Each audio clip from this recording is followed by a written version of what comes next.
Senhoras, senhores, queridas irmãs, queridos irmãos espíritas, caras amigas e amigos que nos acompanham pela Web TV Mansão do Caminho, nossos votos de muita paz.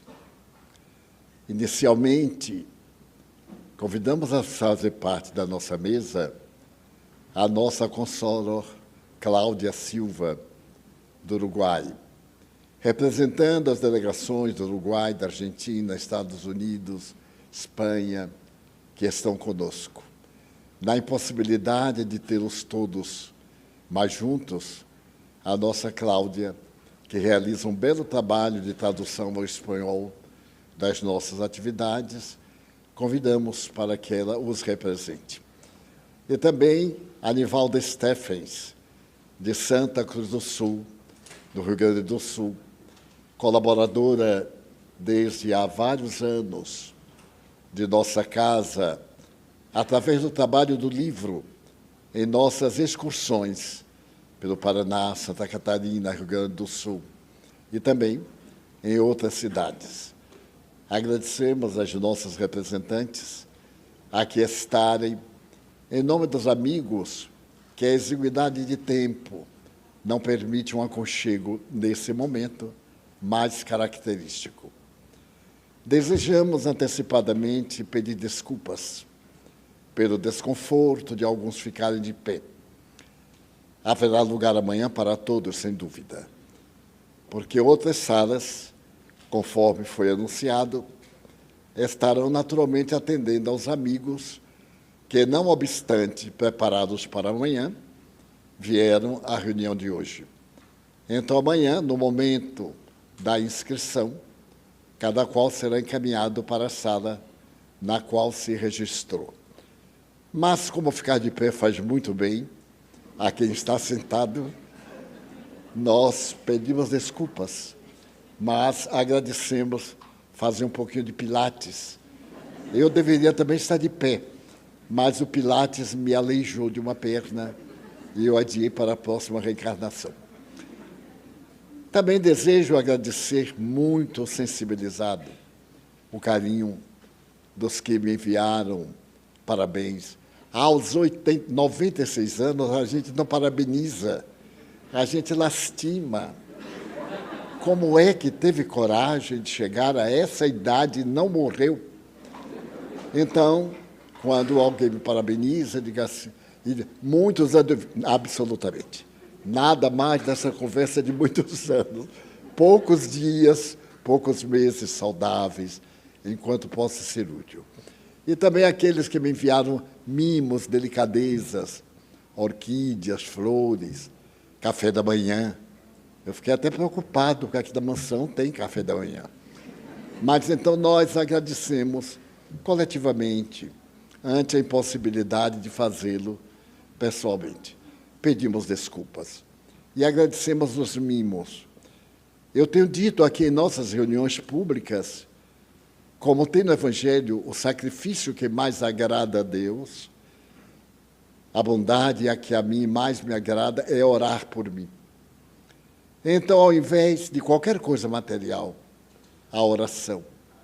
O pedido a Deus para que eu tenha a fibra moral de seguir o seu filho até a etapa final e o após, dentro da reencarnação. A todos e a cada um em particular, nossa profunda gratidão. Como alguns não vêm com endereço para formularmos uma gratidão gráfica, então eu envolvo todos, à medida que chega isto ou aquilo, em orações. Necessitamos muito de orar e de orarmos uns pelos outros. Então, na expectativa de amanhã tomarmos ou darmos novos rumos à nossa existência atual, eu meditei profundamente nos últimos 10 dias qual o tema que deveria abordar nesta oportunidade, à véspera do nosso seminário. Este seminário é uma experiência pós-pandemia, como nos últimos 2 anos e 6 meses, a pandemia fez que hábitos mundiais arraigados fossem modificados, adaptados a uma nova ordem sociológica, nós imaginamos em fazer um trabalho, mas não tínhamos ideia de proporção, porque a maioria de nós se acostumou através da internet, surgiram dificuldades novas, alguns outros envelheceram. Então, nós estabelecemos o nosso seminário previsto para um número reduzido de pessoas.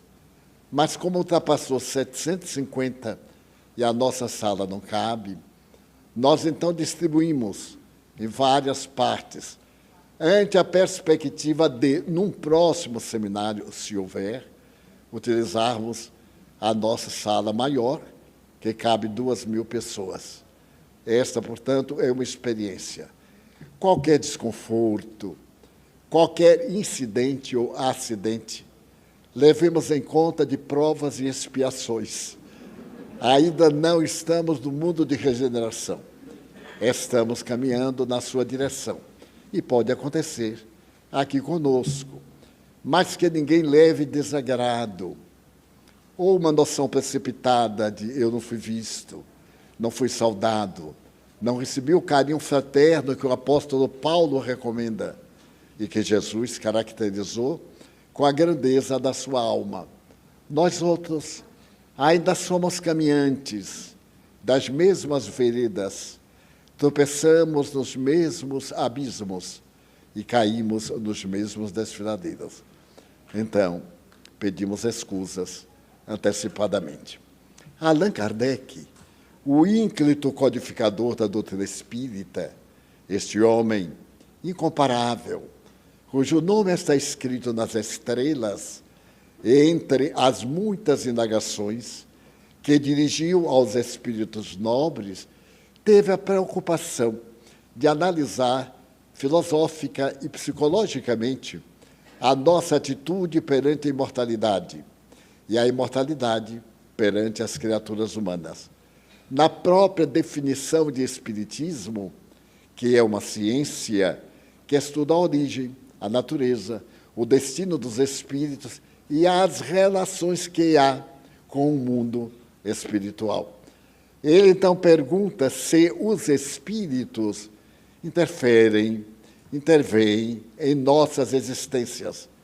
É uma questão palpitante, porque ela abrange as antigas patologias da loucura, outras manifestações paranormais, metapsíquicas ou parapsicológicas, mediúnicas, que necessitavam de uma revisão histórica e científica. E, ao fazer esta pergunta aos espíritos, para aclarar, de uma vez por todas, a superstição, os engodos, os enganos, as ilusões em torno da mediunidade, ouviu esta resposta, que a mim, quando li a primeira vez, muito me impactou. Responderam as entidades venerandas, se eles interferiam, muito mais do que imaginais, a ponto de que são eles que vos conduzem. Então, eu fiquei alarmado e comecei a reflexionar que alguma coisa estava errado. Talvez fosse eu, que não entendi bem a pergunta, porque se eles interferem além do que podemos imaginar, a nossa vida material, moral, espiritual, perderia o sentido, porque seríamos débeis marionetes nas mãos daqueles desencarnados. E comecei a escogitar o que é que, em verdade, os espíritos responderam. Eles desejaram dizer que não há barreiras entre uma vibração de encarnados e a vibração da esfera dos desencarnados. Relacionamo-nos consciente e inconscientemente. Aquela inconsciente é por uma razão de uma lei de física. Todo efeito provém de uma causa. Toda causa inteligente provém de um efeito inteligente. Isto é, se a minha conduta durante a existência é caracterizada pelo bom tom, por princípios ético-morais, por uma fé religiosa ou não, pela dedicação ao bem. Eu atraio espíritos equivalentes, ou melhor dizendo, esses espíritos nobres inspiram-me a vida saudável que eu tenho. Então, comunicam-se, mais do que podemos imaginar. Toda vez que vamos realizar algo, emitir um conceito, tratar de uma ideia, vem-nos uma inspiração que não é habitual. Essa inspiração é de natureza transcendente. O espírito bom aproveita-se do nosso bom momento para nos inspirar a seguir uma boa carreira existencial. O mesmo ocorre quando estamos em faixas morais negativas, aquelas que caracterizam o prazer sensualista, esse prazer epicurista, não apenas o belo, mas a escravidão ao belo, ao gozo, ao desejo, levando-nos muitas vezes à escravidão de hábitos censuráveis moral e espiritualmente. Então, nós somos atraídos por espíritos inferiores, ou melhor dizendo, somos inspirados ou guiados por esses espíritos que ainda se comprazem nas sensações materiais, mantendo o seu temperamento rebelde, odiando as práticas nobres, como é muito comum na Terra. Quantos de nós nos colocamos sempre contra tudo que é bom? Quantas vezes surge uma ideia maravilhosa, abençoada, e antes de pormos em prática, cercam-nos os pessimistas. Não vai dar certo. Mas por que não vai dar certo? As probabilidades são 50% sim, 50% não. Porque essa precipitação negativa de achar que tudo está errado, que não vai dar certo porque ninguém presta, expressão usual, popular. Mas será que ninguém presta? De acordo com o nível da evolução, todos prestamos para alguma coisa, a ponto de, conforme disse Jesus, do mal tirarmos o bem. De uma coisa perniciosa, nós retirarmos as grandes vantagens, a experiência, a lição de segurança para não voltarmos a cair no erro. Porque, do ponto de vista da pedagogia metodológica da educação, toda experiência é feita através do mecanismo erro-acerto. Erra-se porque não se faz conforme o esquema estabelecido, mas é natural. Repete-se e se acerta. É a lei da reencarnação.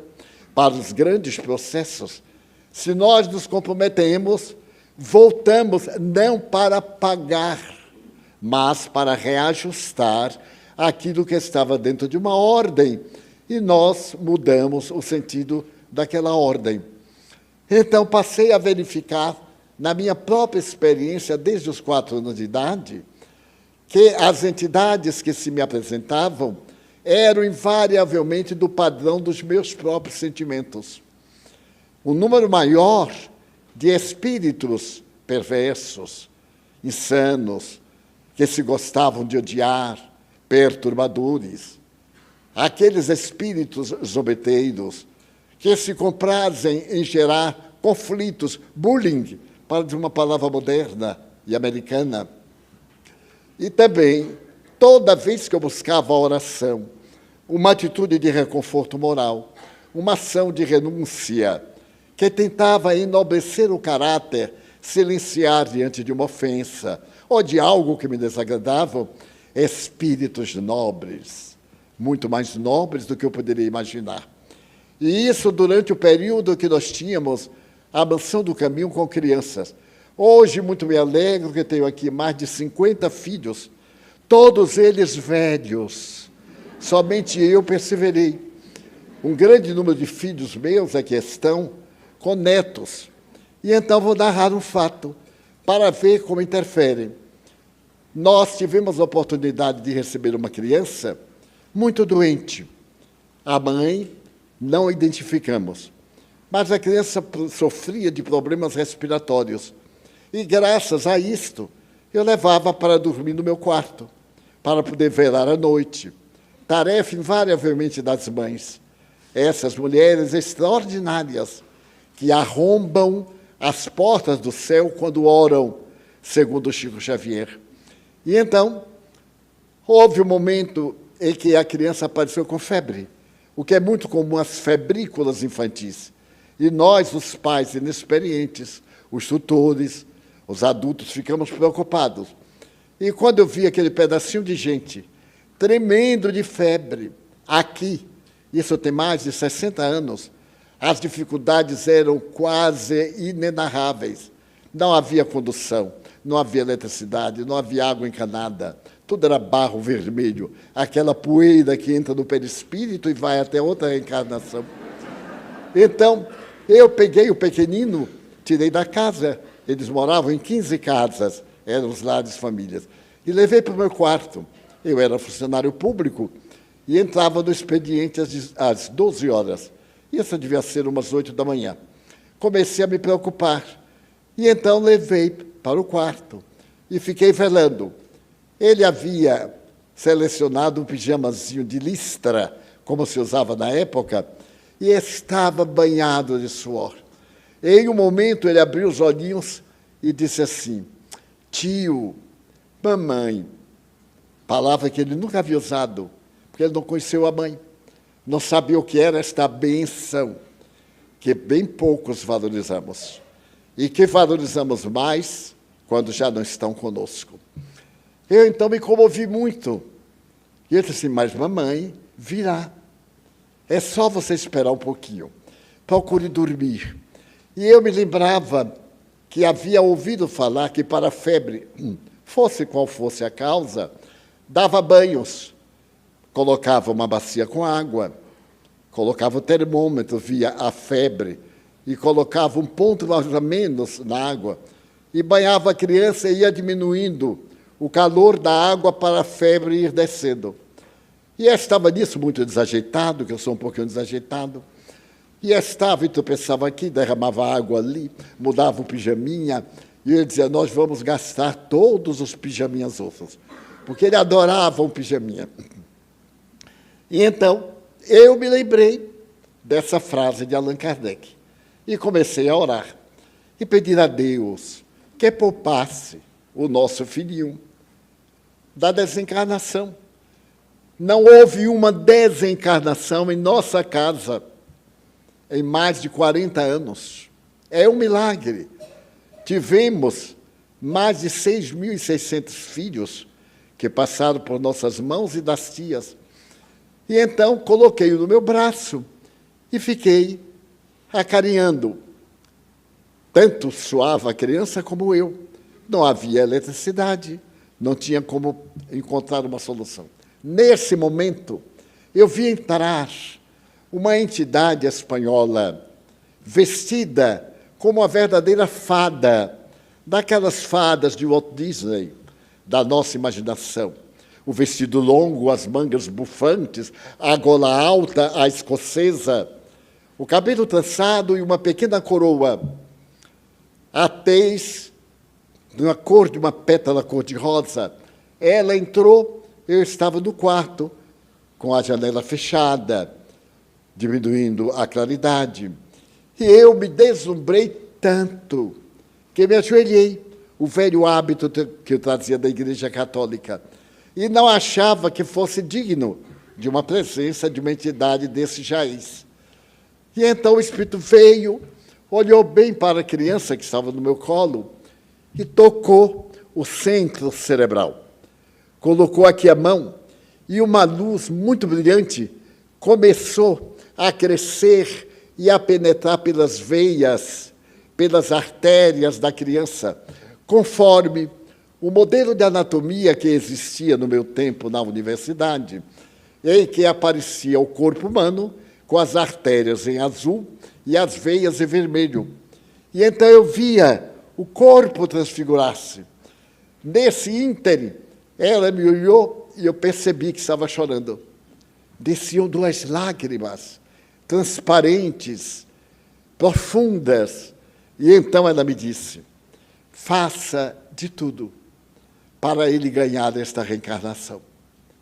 Nosso filhinho está em uma situação muito difícil, tem dívidas muito grandes.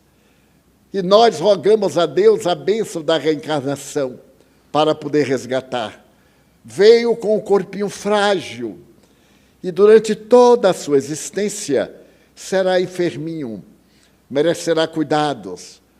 E aí eu me comovi, como era natural. E disse, mas a senhora interfira junto a Deus. E aí eu perguntei, por que a senhora demorou tanto de vir? Isso já era 11 da manhã. Ela sorriu e disse, porque antes de vir visitar o nosso filhinho, fazia questão de colocar no plural. Eu passei pelas 15 casas, porque eram 15 lares, para visitar todos aqueles cujas mães desencarnadas não têm condição de vir beneficiá-los. E deixei o filhinho em último lugar. Não sei se entenderam a sutileza.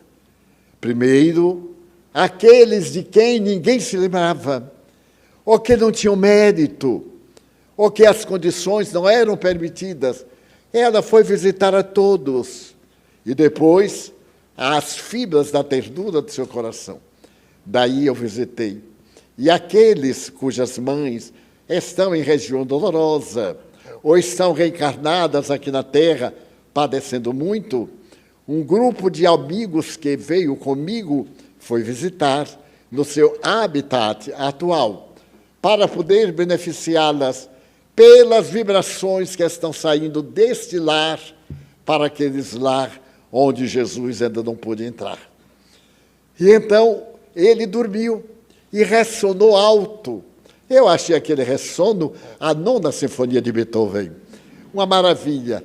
Então balancei mais um pouquinho, troquei de roupa, coloquei na cama e fiquei olhando. Muito bem. Ele começou a falar. Estava sonhando e vendo a mãezinha desencarnada.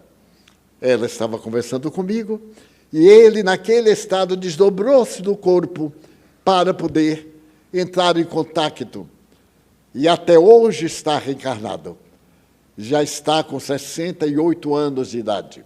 É pai, já experimentou as crises da vida, a partida da esposa, a desencarnação de 2 filhos, as dificuldades normais. Porém, a luz da doutrina espírita ilumina-lhe a alma desde aquele momento da nossa ternura. Então, interferem os espíritos em nossas vidas? Sim, com certeza absoluta.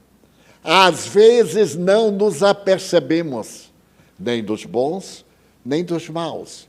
Temos sensações ou emoções boas, quando são os primeiros, nem tanto boas quando são os segundos. E depois vêm as consequências, através da debilidade de forças, quando fomos vítimas de vampirização, de perturbação e etc. Porque os caminhos de Deus são infinitos. E toda e qualquer tentativa de equacionar as grandes incógnitas universais é um pouco de precipitação da nossa vã inteligência nesse estágio. Muitas vezes os espíritos nobres não podeis compreender ainda. Ora, no tempo de Kardec, como poderíamos compreender física quântica? Não havia. Os estudos começaram aproximadamente em 1872 com William Crookes, com outros nomes. Os processos de radiação culminaram com Madame Curie ao detectar a radiação de uma porcelana na Universidade da Sorbonne. Culminaram com o príncipe de Burghley, quando apresentou a teoria da complementaridade. E ainda recentemente, no ano passado, se identificou uma partícula que era pesquisada há mais de 60 anos, porque é uma partícula tão infinitamente pequena, entre aspas, que somente era detectada do ponto de vista matemático. E, no entanto, existe. Foi detectada no grande aparelho entre a Suíça e a França para o choque de prótons, trazendo-nos a ideia da variação da onda, da vibração, da luz, matéria e energia, para podermos agora estar entendendo muitas coisas que há 30 anos não teríamos a possibilidade de pensar, como há 30 anos pensarmos no celular, com essas vantagens, da inteligência artificial, desse telefone que está tocando aí.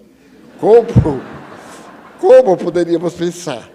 No entanto, hoje entendemos, até eu que sou semi-alfabetizado, entendo. E quantas outras coisas banais não consigo entender. Então, com o exemplo deste meu filho, que é filho de Deus e de todos nós, eu coloquei a nossa reflexão numa história real, que já contei aqui aos 40 anos. Quando começamos as atividades de publicar os livros, tudo era muito difícil, mas Deus colocou diante de mim as possibilidades mais inimagináveis, para que anotemos como Deus interfere em nossas vidas através dos Espíritos. Eu estava no Rio de Janeiro e levava um livro datilografado, em papel cetinado, para encontrar preço de publicação em Curitiba, que havia uma gráfica editora muito boa e relativamente mais barata entre aquelas que havíamos consultado. Havia um casal do Rio que era muito amigo nosso. Ele era cardiopata e era um homem que possuía muitos bens. Determinada circunstância levou-me à sua casa, através da minha anfitrioa do Rio de Janeiro, onde eu me hospedei 40 anos. Eu já não era hóspede, eu era barata, morava praticamente na casa. E então, nesse dia, estávamos sem palestra, quando a minha amiga disse, vamos visitar o casal. Eles são tão sós, e eles gostam tanto de lhe ouvir contar casos. Então, muito bem. Eu estava revisando a datilografia do livro, porque sempre escapa, dizia Monteiro Lobato, que o erro gráfico é semelhante ao diabo. Na hora que ele está lendo, o diabo põe um rabo e a gente não vê. Na hora que imprime, que a gente olha, é a primeira coisa que vê, é o erro. Mas aí é tarde, tem que esperar a outra edição. E eu estava revisando e peguei a pasta, era de papelão, e levei na mão casualmente, sem me dar conta. Chegamos à casa dos amigos, conversamos, tomamos um cafezinho, que é o meu levanta-pressão arterial, e nesse momento ele perguntou assim, que pasta é essa, Divaldo? Eu fiquei meio envergonhado, disse, não é de importância. É um livro datilografado, que eu terminei, e que estou levando a Curitiba para poder imprimi-lo. Ele disse assim, como é que se chama? Eu disse, Além da Morte. O prefácio foi dado pelo espírito André Luiz, através de Chico Xavier, que era um selo de confirmação. Ele disse, leia aí, por favor, qualquer coisa. Eu disse, então, abra. Ele abriu e eu comecei a ler. O livro é o seguinte, a primeira diretora da Mansão do Caminho veio estar conosco no dia 15 de agosto de 52. Era uma senhora de 49 anos, dedicadíssima. A sua filha já era mãe de 6 filhos e estava sempre grávida. Era um milagre. Quando ela não estava grávida, estava se preparando para ficar grávida. Teve 9 filhos. Paciência. Muito bem. E então, Dona Otília, que era casada com o senhor bem mais velho, era uma pessoa extraordinária, dedicada, muito boa para mim, para Nilson. E então, ela estava conversando comigo e preocupada com o marido, que já sendo uma idade avançada, podia ter uma crise.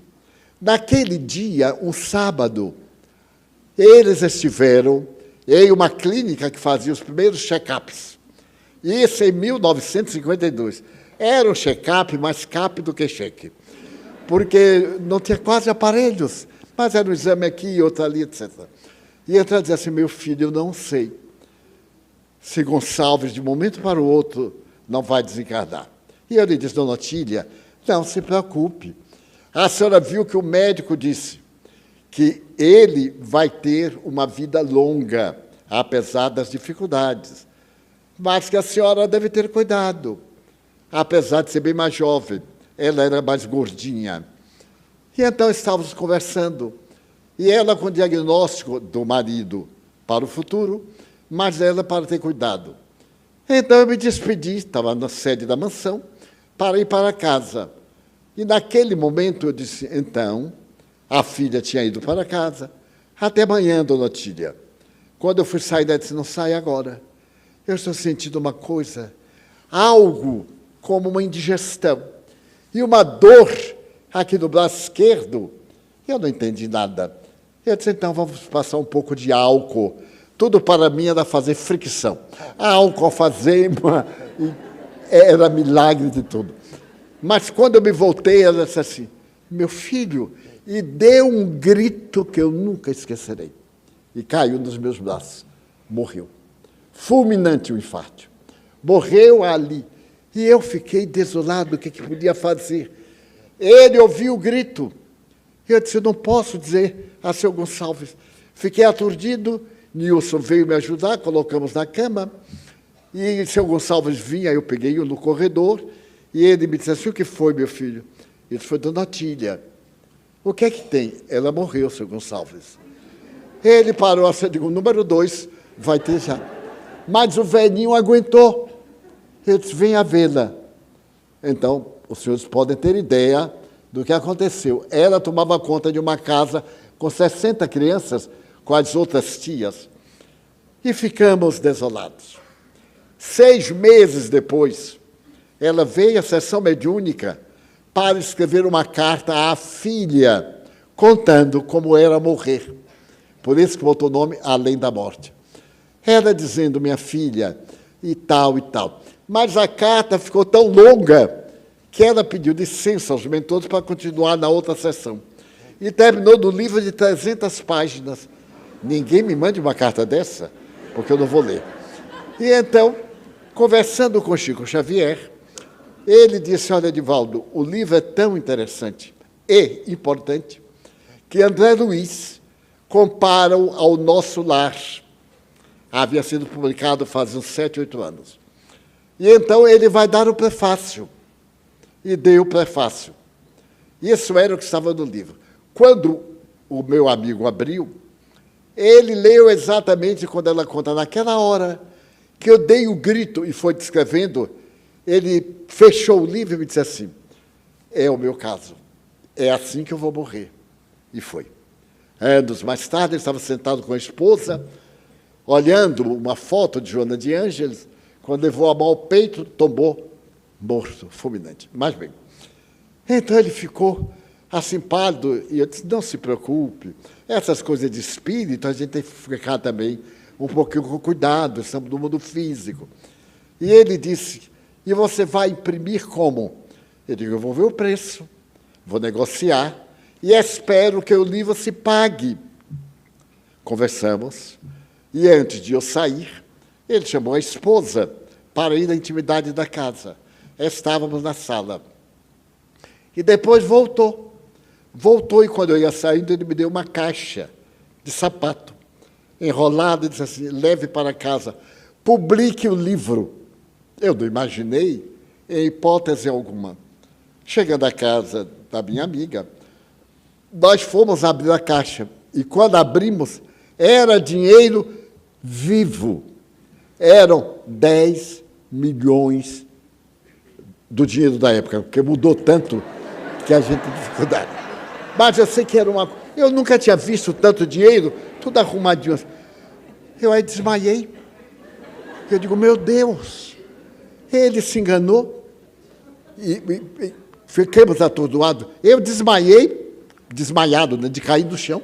Nunca havia tanto dinheiro, nem sabia o que era, não sabia o que fazer. São os apuros. Quando eu recobrei, a minha amiga estava pior do que eu, os olhos esbugalhados. E agora que telefonamos para ele, dizer que ele pegou a caixa errada. Naturalmente, ele quis me dar uma sandália, o que foi, e pegou errado. E aí, ela foi telefonar, eu tremia. Eu nunca tinha visto tanto dinheiro na minha vida, com medo de ser preso, sei lá por quê. E então, quando ele atendeu, ele disse assim, pois não.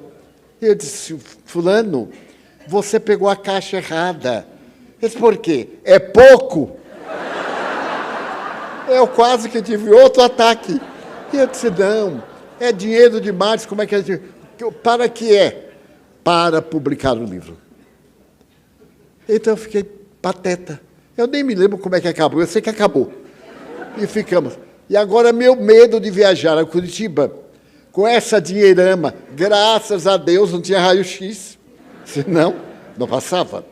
Pois bem, fui a Curitiba, há uma editora que publicou os meus 10 primeiros livros. Excelente, trabalho de alta qualidade, generosidade dos editores, que tinham preço comum e um preço para os livros, porque eram para ajudar a Mansão do Caminho.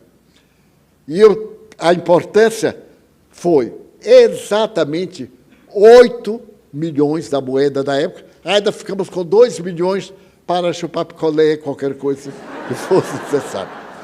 Pode haver maior interferência. E com o lucro desse, o Além da Morte, nós publicamos um de Rabindranath Tagore, belíssimo. Com o lucro dos dois, compramos uma pequena máquina. E graças a esse livro de Dorotilha, estamos hoje com 286 livros publicados, traduzidos a 16 idiomas, 90 deles. Então, como Deus interfere em nossas vidas? Muito bem. A vida continuava. Eu já estava viajando. Por volta de 1965, eu fiz uma viagem a um país de língua hispana. Eu não falava espanhol de forma nenhuma. Todo o meu espanhol era Vereda Tropical, Noites de Ronda, lá com Passita. Eu aprendi espanhol assim, cantando com minha voz especial. E então, no primeiro dia que eu fui falar, meu amigo que me recebeu falava o português tão bem que nós falávamos em português. E eu me esqueci que ele era de origem hispânica. Quando eu cheguei no centro, eu disse, Juan, meu filho, eu não sei, o que eu vou dizer? Ele disse, que nós entendemos mais ou menos bem, fale devagar. Você sabe alguma palavra? Eu digo, eu sei, bésame mucho, e etc., que eram os boleros. Ele disse, vai falando. Eu digo, então, diga uma frase, peço desculpas por não falar o seu formoso idioma, mas eu falo o idioma internacional do amor. E eu tinha muito boa memória, ele foi falando e eu fui memorizando. Quando eu cheguei ao centro, era uma federação espírita sul-americana, estava lotado. E aí eu olhei para aquele público e deu vontade de cair, de ter uma doença e ir embora, porque precisava altivez.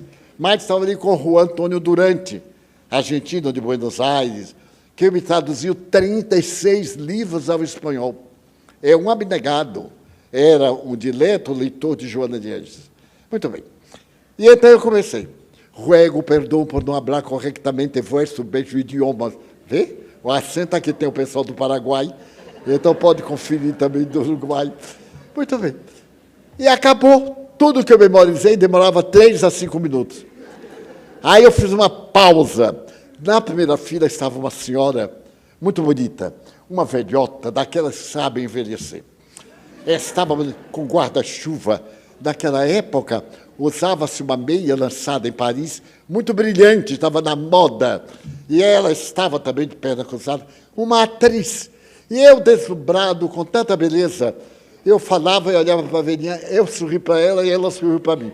Eu digo, esse vai ser meu ponto de contato, de apoio. Todo orador tem um ponto de apoio, de referência, para ver se está indo bem, para ver se está indo mal.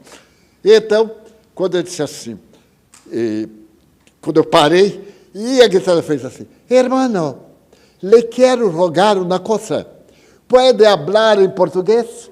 Porque nós outros amamos muito este idioma. Eu disse, para agradar-lhe, falarei em português. Foi assim, a minha primeira palestra.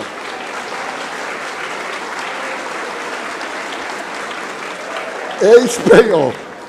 Aí eu já estava um hispano. No dia seguinte, eu falo no centro. E alguém pediu para falar sobre Maria de Madalena, que é um dos meus carros-chefe. Todo expositor tem aqueles temas que gosta. Maria de Madalena, o Golin, Fropete, provas científicas. Esses são os meus carros-chefe do passado. Então eu já estava tão entusiasmado, que passei o dia conversando em espanhol com o Juan. Fale, mesmo que eu não entenda, emende. Ele ficava com um papelzinho anotando os erros. E então eu disse assim, e então ela chegou à la playa e viu na casa, a porta estava cerrada, até eu ia muito bem. E ella vino caminhando, e chegando na porta, golpeou na porta, que deu um burro na porta. E a porta, ao invés de eu dizer que a porta se abriu, eu disse, e a porta caiu. E a porta caiu. Aí o falou baixinho, que musculatura, para dar um murro na porta e derrubar na porta. Então foi assim que eu... Mas nada me fez temer. No Congresso do México, eu estava lá para falar o espanhol do Pau da Lima. E então eu estava contando uma história comovedora, muito comovedora, que eu mesmo me comovo quando narrava. Naquele momento, assim, culminante, eu queria dizer que fiquei estarrecido, mas eu não sabia se estarrecido seria uma palavra também castelhana. E imediatamente eu ia contando. E eu me quedei embaraçado. O auditório caiu na gargalhada. E eu disse de mim para comigo, que loucos. Da hora que eu queria que chorassem, riram. Continuei embaraçado. E quando terminei, um dos presidentes, que era um grande antropólogo mexicano, veio até mim, Dom Pedro, e me disse assim, que conferência. Eu disse, não, Dom Pedro, não foi assim, porque naquela hora que eu queria dizer uma coisa, eu não consegui. O que era que você queria dizer? E fiquei aturdido. Mas eu não sabia se aturdido era uma palavra hispana. Eu disse, então eu falei que fiquei embaraçado. Ele aí começou a rir. Eu disse, mas por quê? Porque embaraçado é grávido.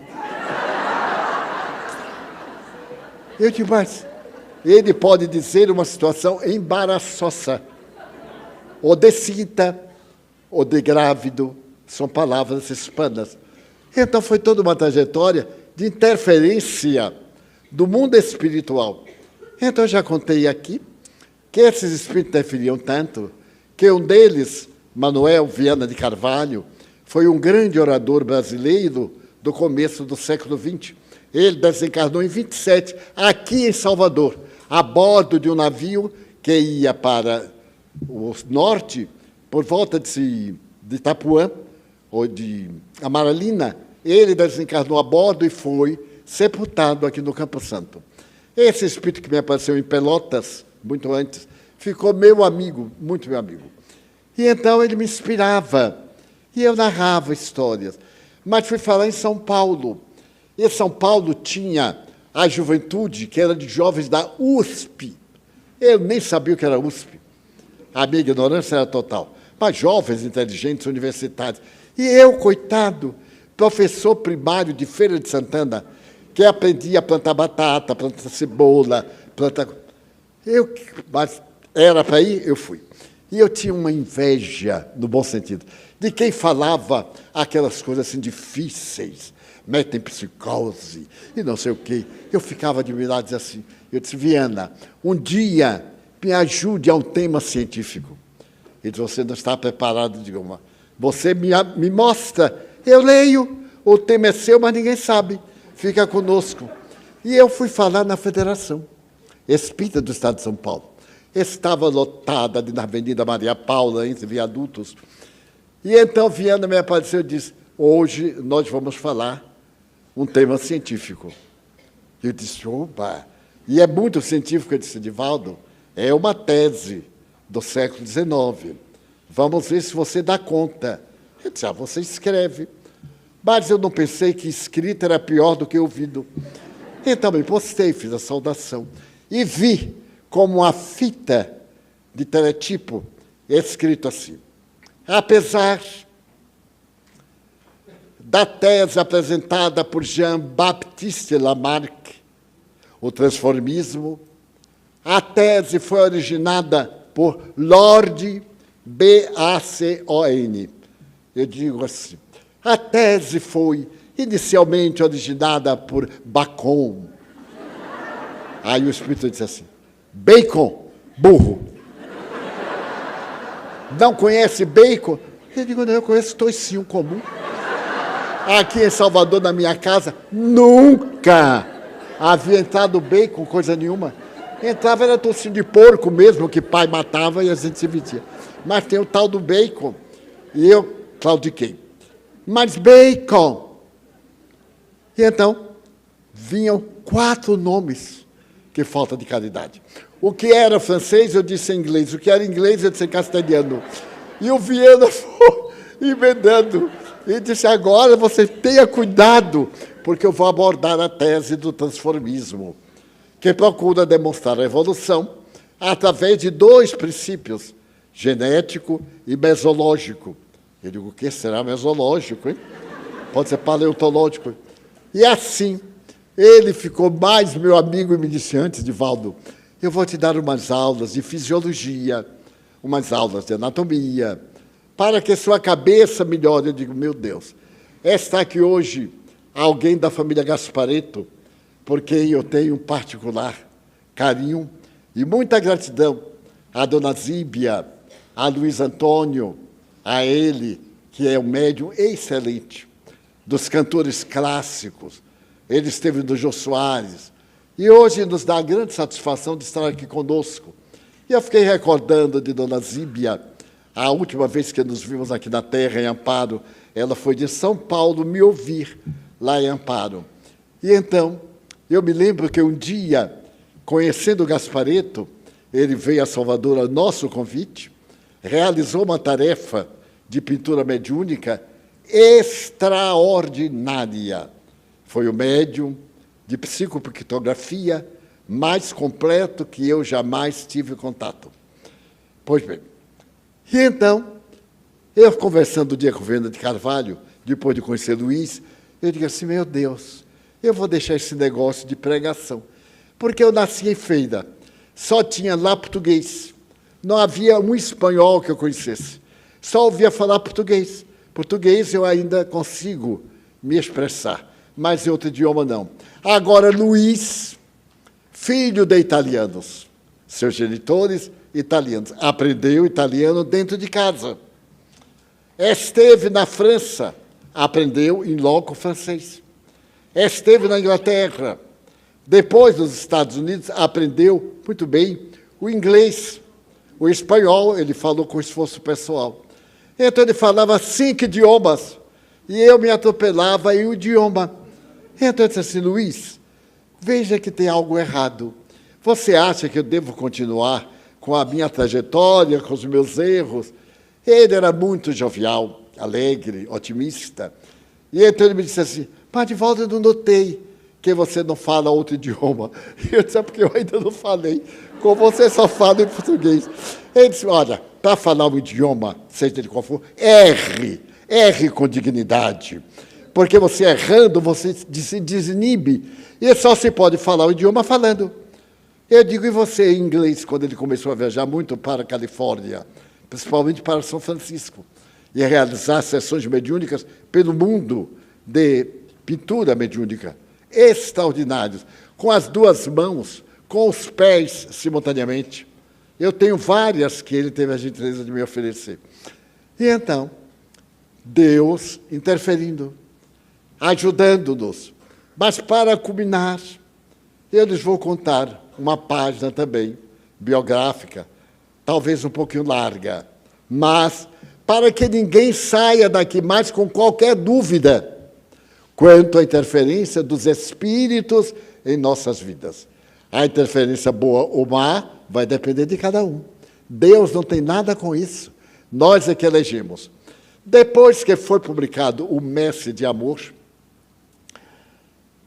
Juan Durante se prontificou a traduzi-lo ao espanhol.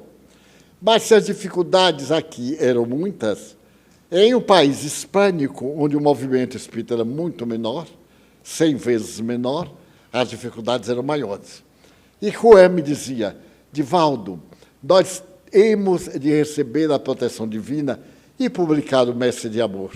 É um livro tão delicado, salvou a minha vida. Eu o traduzi em momentos difíceis da minha vida em Buenos Aires. Passados 2 anos, ele me disse, eu conheci uma família extraordinária e estou trabalhando e eles estão simpáticos ao Espiritismo. Ela é uma médica judia, obstetra e ex-abortista. E ele é um senhor de muitos recursos. Trabalha com pedras, principalmente mármore, granito, na sua cidade, para os grandes palacetes. E eu falei para ela que iria passar o fim de semana com eles. E fui passar. E levei o Mestre de Amor, já traduzido. E pedi licença para que eles abrissem e fizéssemos um culto do Evangelho baseados no livro. Fizemos, e quando eu li, ela se comoveu profundamente, principalmente no que dizia respeito ao milagre da vida. Ninguém tem o direito de matar, nem eutanásia, como a única exceção, nem, muito menos, suicídio, pena de morte, e etc. E ela disse, mas está ainda datilografado? E Juan respondeu, sim. Pois, se você me der licença, eu pagarei para que seja impresso aqui em nosso país e gostaria de conhecer o médium. Então, ela fez uma confissão muito grande a ele. Ficaram muito amigos. E quando eu fui à sua cidade, ao país do amigo, ele programou uma palestra lançando Mestre de Amor, que passou a chamar Mies de Amor, em espanhol, no Clube Espanhol da cidade, um recinto refinado. E atraiu um público muito grande, porque o casal era de alto coturno social e econômico. O casal fez muita propaganda e atraiu muita gente. Mas, nesse ínterim, ela contraiu um câncer de colo de útero. E, naquele tempo, o máximo que havia como terapêutica era a radioterapia. E ela estava com muitas queimaduras, porque era uma experiência relativamente nova. E marcamos para o dia X. Ela estava numa situação lamentável, tomando morfina, já preparando-se para morrer. Fomos de Buenos Aires à cidade em que eles viviam e nos hospedamos com ele. Éramos 4 pessoas, fomos de automóvel. Então, ela me disse, hoje eu não vou tomar morfina, porque eu queria o lançamento de nosso livro. O lançamento era às 15 horas.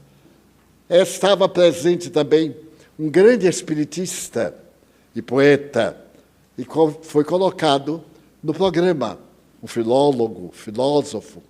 Muito bem. Ela disse, eu vou chegar exatamente na hora da sua palestra, porque eu quero ver você levantar o livro e dizer que está sendo lançado, etc. E irei com minha meia brilhante que comprei em Paris. Era muito vaidosa ou muito autossuficiente. Gostava da beleza e podia fazê-lo. Então ficou a cadeira na frente, as 2 cadeiras para o casal. Começou a solenidade. E em determinado momento ela apareceu e veio andando. Sentou-se, cruzou a perna e me apontou a meia. Eu dei uma olhada, sorrimos. Foi feita a apresentação. Terminado. Às 17 horas, eu fiquei assinando vários livros, até 20 horas mais ou menos, e fui para casa para poder fazer a refeição. Ela ainda não havia tomado o remédio. E estava com muitas dores. E disse, quando você terminar, eu gosto de falar 5 minutos. Eu sei quando a pessoa pede 5 minutos, quer dizer 1 hora. Quando pede meia hora, vem passar a tarde com a gente. E quando pede para passar a tarde, vem morar na casa da gente. A experiência. Muito bem. Então, eu fiz o lanche. Ela estava deitada numa alcova muito bonita, de um palacete. Ali estava o médico e uma amiga muitíssimo querida que foi residir para poder ajudá-la na mesma casa. E o marido, que era um homem de grande envergadura física, de beleza, de poder. E muito simples, muito gentil. Então, naquele momento que eu terminei, eu digo, olha, eu já posso falar com Eufrásia. Ele disse, então venha. Eu entrei no quarto e ela disse, saiam todos. Só fica Divaldo. Ele disse, ai meu Deus. Aí eu comecei, Ave Maria, nem me lembrei do Pai Nosso. Ave Maria. Sentei-me. Ela, com muitas dores, disse assim, Divaldo, vou demorar um pouquinho. E me narrou a sua vida. Era uma médica judia, os pais visitaram aquele país, depois da Primeira Guerra Mundial, conseguiram amealhar uma fortuna, ela estudou para medicina, mas não conseguia uma clientela. Tornou-se uma médica para as dificuldades orgânicas das mulheres, um consultório muito bonito. Certo dia, chegou uma amiga e disse, fulana, eu poderei projetá-la como médica em nossa sociedade. Mas há um preço. Você veja, meu marido está viajando na Europa, ele é embaixador. E eu estou grávida de 2 meses e ele está na Europa há 4. Então, como você vê, é uma situação muito embaraçosa. E eu queria fazer um aborto.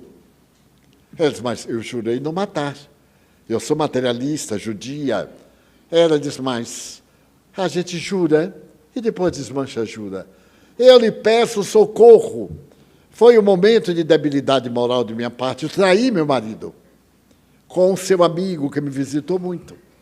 E na ausência dele, ele me serviu de companhia. Mas o que é que eu vou dizer a meu marido? O que é que eu vou dizer à sociedade? Essa tal de sociedade que faz tudo do escuro. Muito bem, com exceções evidentes. Mas, então, não é nada, não tem o tamanho de um grão de ervilha. É uma coisa...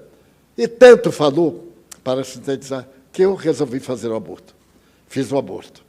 Daí por diante, foram chegando mulheres de quem eu tinha uma inveja enorme pela beleza, pela posição, pelo destaque social. E fui fazendo aborto e fiquei famosa. Abortos caríssimos. Até que a minha consciência pesou e eu abri no bairro pobre uma pequena clínica para quem não podia pagar. E atendia, às quintas-feiras, as mulheres do bairro, socorrendo-as, etc. Mas, então, vem a oportunidade de conhecer o Juan Antônio. E ele me trouxe uma pessoa para dar-me passes, porque eu não suportava as dores. E essa senhora era espírita. Ela terminou por enriquecer a minha vida com o espiritismo. Eu fechei a clínica. E meu marido me ama tanto. Certamente ele sabia, mas nunca ele tocou no assunto. Eu tenho a fortuna dos meus pais, mas também eu ganhava muito dinheiro com aborto. É o dinheiro maldito, porque eu tenho aí para quê? Vou morrer, vou ter que deixar. Ela foi me contando, emocionando-se. E essa senhora lia para ela o Evangelho. Quando ela teve a oportunidade do contato com o mestre de amor, então mais se fortaleceu a fé. E agora ele estava morrendo. E disse, eu sei que vou morrer dentro de poucos dias. Então eu queria lhe pedir um favor. Essa amiga que você acaba de ver, que é minha amiga fiel, zeladora, está apaixonada por meu marido. Eu noto. E ele reage. E eu tenho medo que depois de eu morrer, se ela der algum passo, ele pode agir de maneira brutal e cometer um crime. Então, depois que eu morra, converse com John, explique que é natural, ele é um homem atraente, ela é uma moça bonita, não tem sido feliz na afetividade. Então, se ele pudesse ser um amigo, pelo menos, porque ela, Divaldo, me ama tanto. Você não imagina quanto ela me ama. E só falta me pedir para interferir. Então, você é capaz, eu digo, se tiver oportunidade.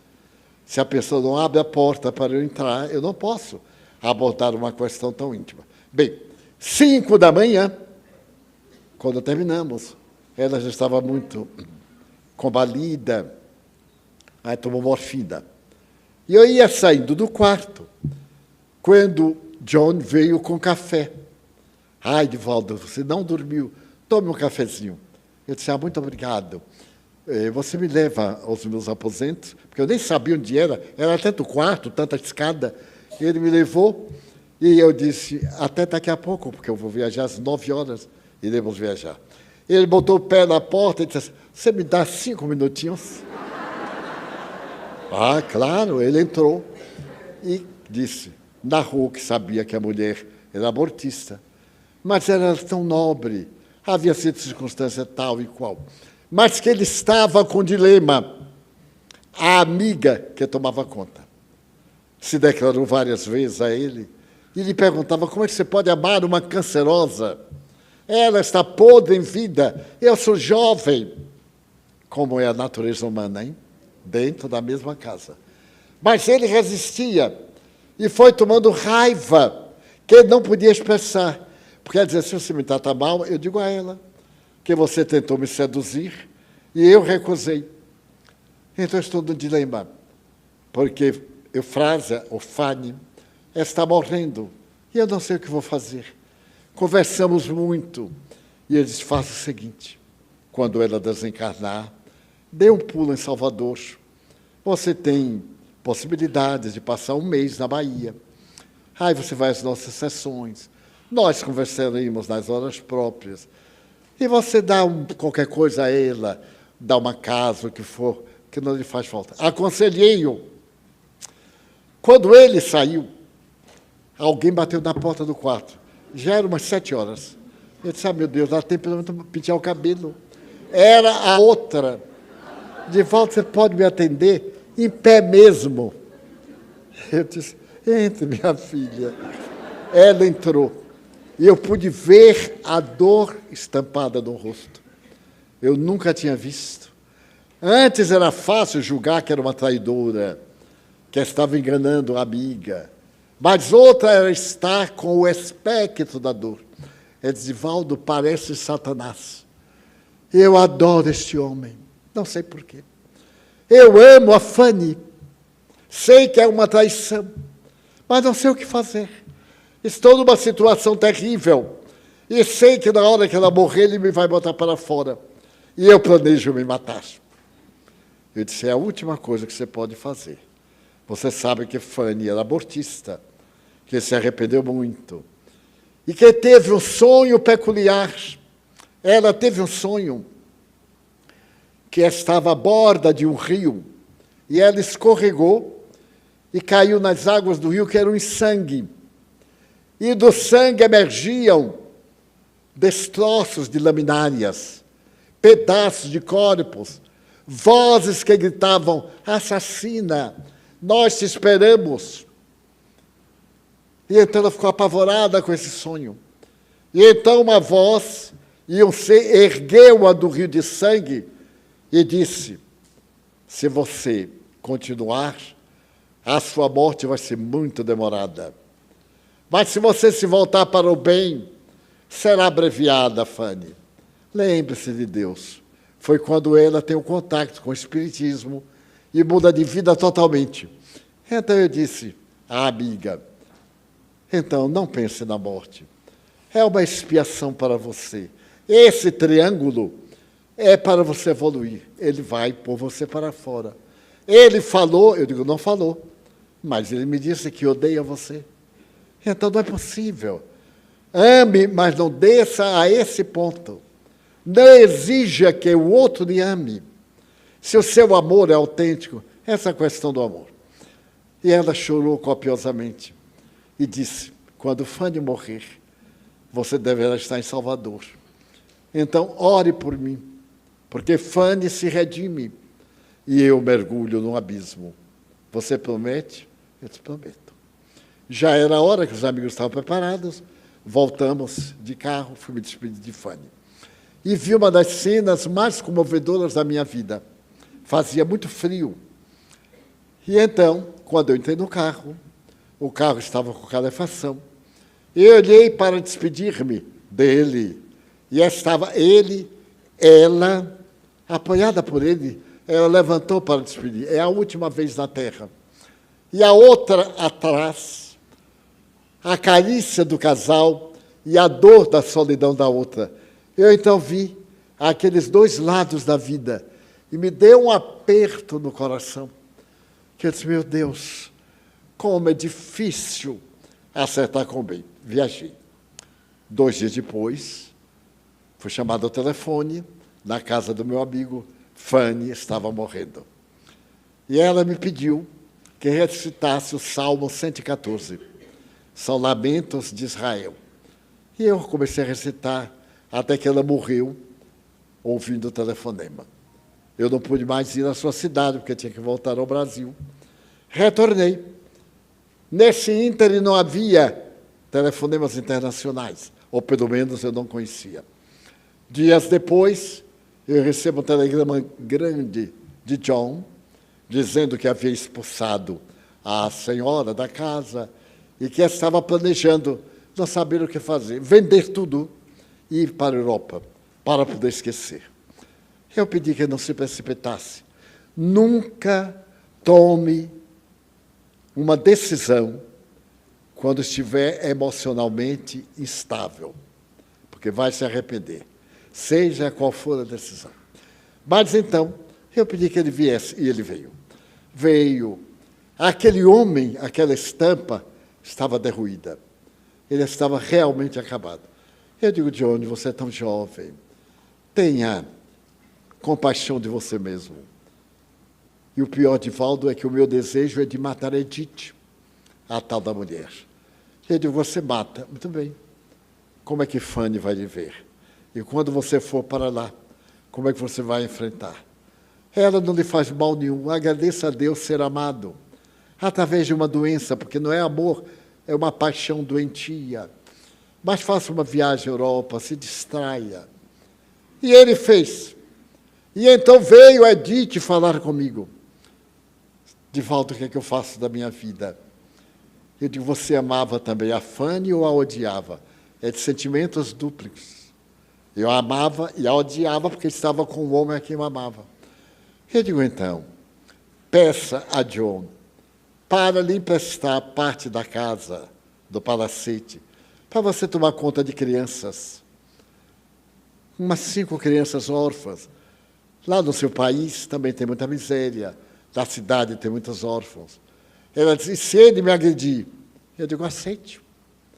Mas eu tenho certeza que ele não vai agredir. Você bote lar de Eufrásia, em homenagem à mulher que ele mais amou. Assim ela fez, voltou.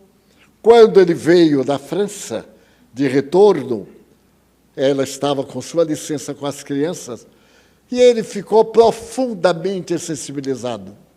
Não havia sido pai, não tinha experiência, e começou a visitar, foi morar numa outra casa, as crianças do lar de Eufrásia. Foi passando o tempo, ele foi cedendo mais espaço, o lar foi crescendo. Ela, devotada, nesse ínterim, eu retorno ao país. Retorno e Eufrásia me apareceu. Fui visitar a cidade, lançar outro livro, agora já em espanhol, conversar, e falei com ele como é que ia seu relacionamento com ela. Ele disse assim, Divaldo, ela é tão boa com os órfãos, como se fossem filhos da sua carne, e olhe lá, uma mãe excepcional. Então eu estou querendo bem o que ela faz, eu tomo conta, dou tudo. Não quero que ninguém colabore, são meus filhos e de Fanny. Muito bem. E agora o que você vai fazer? Ele disse, eu estou aturdido. Eu digo, vá morar no lar. A casa é muito grande. Seja auxiliar dela. E assim se deu. Passaram os anos. E um dia ele me escreve, dizendo que a censura local era muito grande dele e ela morarem na mesma casa, que ele ia casar-se com ela, para silenciar a boca da censura. Porque a censura humana é uma maravilha. A gente adivinha, quanto mais com uma aparência dessa. O viúvo, a apaixonada e as crianças, é um prato muito bom. E então eu digo, case, dê o seu sobrenome, que Fanny não vai ficar magoada. Casaram. E eu fui ao casamento. Ele disse, eu vou lhe dar uma passagem só para vir para o casamento. Eu digo, olha, do Espiritismo não tem ato religioso, não tem nada dessas coisas, das doutrinas. Eu irei ao cartório civil, assinarei como testemunha, e na igreja você leva seus amigos, etc. Muito bem. Casaram-se. Mas o que foi mais bonito é que uma criança, em particular, era o amor da vida dele. Tinha 2 aninhos. E quando eu cheguei, que vi a criança, fiquei deslumbrado. E então Joana de Anjos me disse, a esposa bem-amada voltou aos braços do marido querido. E então Joana contou que os guias espirituais, quando ela desencarnou, quando viu o casamento dele com ela, então Eufrásia teria dito, eu aceitaria ser filha para continuar recebendo os beijos do homem amado, já que eu não posso ser esposa. E a divindade aqueceu. E aí está ela, na condição de filhinha. Fale com ele para ter muito cuidado, para não criar conflito nas outras crianças. Mas não adiantava, porque quando a gente gosta, a gente finge que não gosta e de olho esquerdo a gente fica olhando para a pessoa. Ele disse, não posso, Divaldo, eu tenho que carregar, tenho que fazer isso. Por que será? Eu disse, coisa de Deus. E não disse a ele nunca, até hoje. Ele já desencarnou. Edith também desencarnou. Fanny, esta velhinha na terra, deve estar com 60 anos. Eu disse, velhinha, não me perdoe. A verdade é que esta semana eu recebi uma carta, ela ainda me escreve, dizendo que está preparando-se para viajar. Está com um câncer no útero, na matriz, com metástase generalizada. Mas que ela sabe que isso é de outra vida. Eu lhe havia contado que ela foi na vida anterior. Porque há um momento lindo que está numa obra de Victor Hugo, um romance que eu psicografei. Então, o cura da Ars, o padre da cidadezinha de Ars, na França, que era miraculoso, tornou-se o benfeitor espiritual do lar de Eufrásia. E ele interferiu para que Eufrásia viesse resgatar novamente aqueles delitos e ainda guardar um pouco para depois. Então ela me escreveu despedindo-se e perguntando, será que na próxima existência eu virei ainda com câncer? E eu disse, não se preocupe com o que virá. Preocupe-se em vir, agradecendo a Deus a oportunidade de redimir-se. Interferem os espíritos em nossas vidas mais do que imaginais, a ponto de que são eles que vos dirigem. Vamos agora orar e pedir aos bons espíritos que interfiram em nossas existências aqui, hoje, agora. Vamos pedir aos médiuns, passistas, para que tomem os seus lugares e vamos entrar em comunhão com o mundo espiritual, rogando as bênçãos de Deus para nossas necessidades.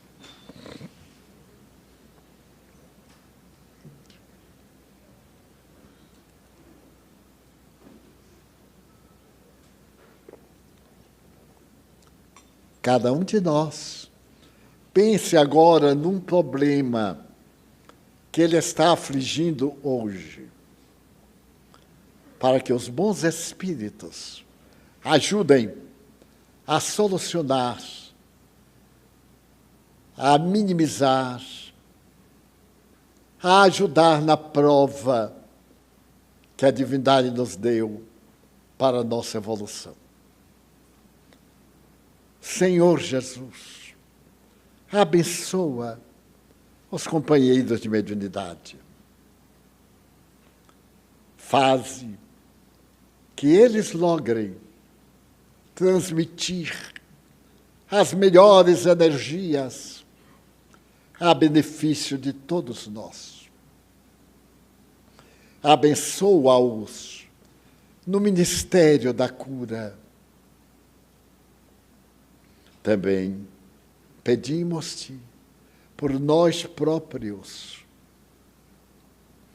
por aqueles a quem amamos, pela nossa família, por aqueles que não gostam de nós e até que nos perseguem, nos caluniam. Oremos por eles.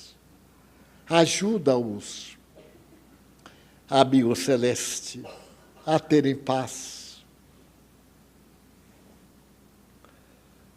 Queremos pedir-te pelos enfermos irrecuperáveis,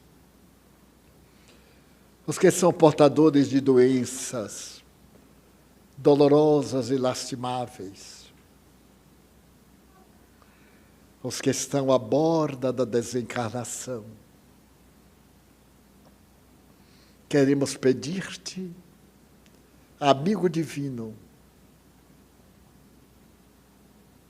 pelos suicidas, os que não tiveram paciência de enfrentar as vicissitudes e anteciparam a sua viagem de volta.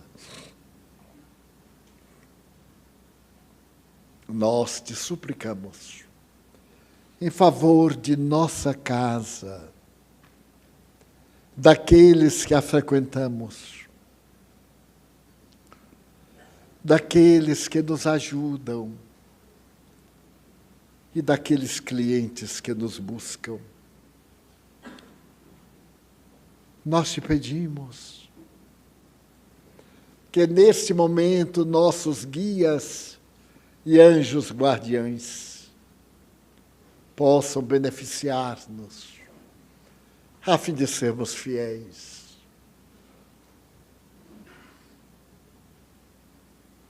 Também te pedimos pelos que nos dirigem, encarnados, desencarnados. Abençoa a água que te expomos, para que receba energia fluídica, eletromagnética, capaz de nos fazer bem. E te pedimos pela paz, nossa paz interior, a paz em nosso lar, a paz no Brasil, a paz na terra. Ó divino amigo, pela paz no mundo. Agradecemos ao Pai Celestial, à rosa mística de Nazaré, a ti, Jesus amado, e aos benfeitores que cuidam de nós, pela oportunidade desta noite. E assim, encerramos a nossa reunião, formulando votos de muita paz para todos nós. Está encerrada a nossa sessão. Muita paz.